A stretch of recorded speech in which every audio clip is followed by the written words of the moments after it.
Bienvenidos a la continuación del curso de Estadística aplicada a la educación de la Maestría en Enseñanza de la Física. Contenido número 3, Organización de datos, análisis exploratorio de datos. Introducción. En esta parte pasamos ya de los grandes principios conceptuales a la práctica, a la parte empírica, es decir, a la recogida de datos y a su primera ordenación. ¿Cómo proceder a la organización de los datos recogidos con nuestros instrumentos de medida? Entonces entramos en el terreno de la estadística descriptiva. La estadística descriptiva comienza con un conjunto de datos. El investigador intenta trasladar las características esenciales de los datos a formas más interpretables, por ejemplo, distribuciones de frecuencia, gráficos, y calcula índices numéricos como promedios, percentiles y medidas de variabilidad, lo cual haremos con distintos software, entre ellos el análisis estadístico con R. Además de organización de datos, hablaremos de análisis exploratorio de datos, en los cuales el investigador observa y describe lo que sucede en la realidad, sin entrar en ningún contraste de la hipótesis. De la definición del problema y las variables a la observación y recogida de datos. Uno de los errores más frecuentes de los investigadores es recoger datos sin seguir adecuadamente los pasos del proceso de investigación.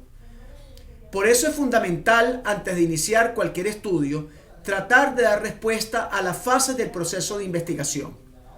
Una vez hecho esto, se procede a realizar la recogida de datos de la información, es decir, atribuir valores a las variables que son objetos del estudio. Para ello, se necesita algún procedimiento que permita asignar a dichos valores, ya sea un número, ya sea un rango o una categoría. A las variables conceptuales necesitamos un instrumento de medida adecuado y una regla de medida bien definida. Vamos a ver un primer ejemplo.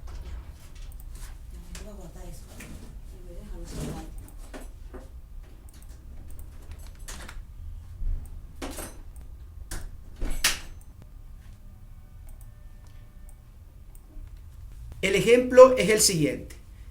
Estudiar si un problema de mejora de la convivencia consigue disminuir el número de partes de amonestación en institutos de educación secundaria y si mejora el clima escolar.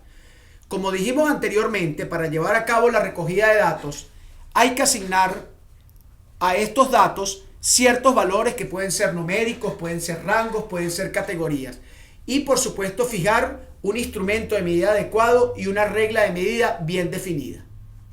Entonces, para llevar a cabo este ejemplo, vamos a ver primero cómo definimos las variables. La primera variable que se definió fue el programa. A esta variable se le denomina como variable independiente. Es de categoría dicotómica nominal y, por supuesto, la puntuación va a ser 0 si no hay ningún programa, 1 si hay un programa. La segunda variable que se definió fue la variable partes. Esta es una variable de tipo dicotómica. Es cuantitativa y discreta y está definida entre 0 e infinito. Y la tercera variable que se definió fue la variable escolar, que es en este caso una variable dependiente. Es una variable de tipo cuantitativa de intervalo y se podría utilizar un cuestionario estandarizado donde la puntuación de 25 para abajo es el peor clima y de 75 para arriba es el mejor clima.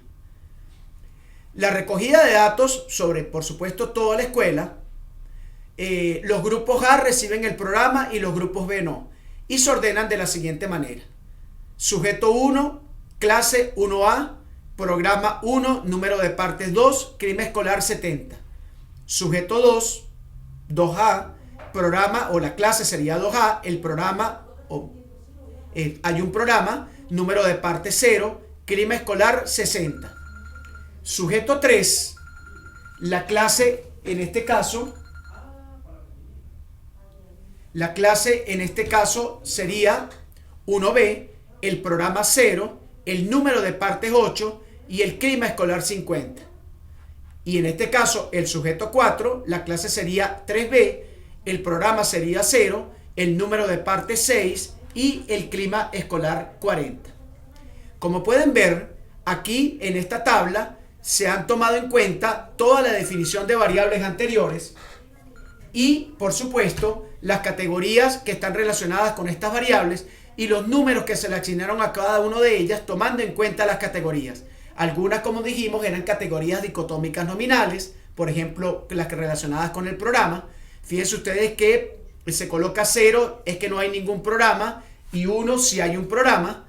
Bien, luego, por ejemplo, la variable partes, fíjense ustedes que va cuantitativa discreta, 2 partes, 0 partes, 8 partes, 6 partes, porque está definida de 0 a infinito. Y por supuesto, fíjense ustedes que el clima escolar, en el caso del sujeto 1, hay una puntuación de 70, ¿bien? Fíjense que esta puntuación de 70, por supuesto, está por encima de 25, igual que la de 60, la de 50 y la 40.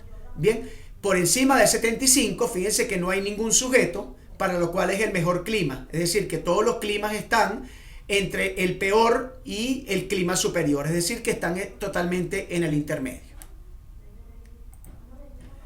Nota de importancia.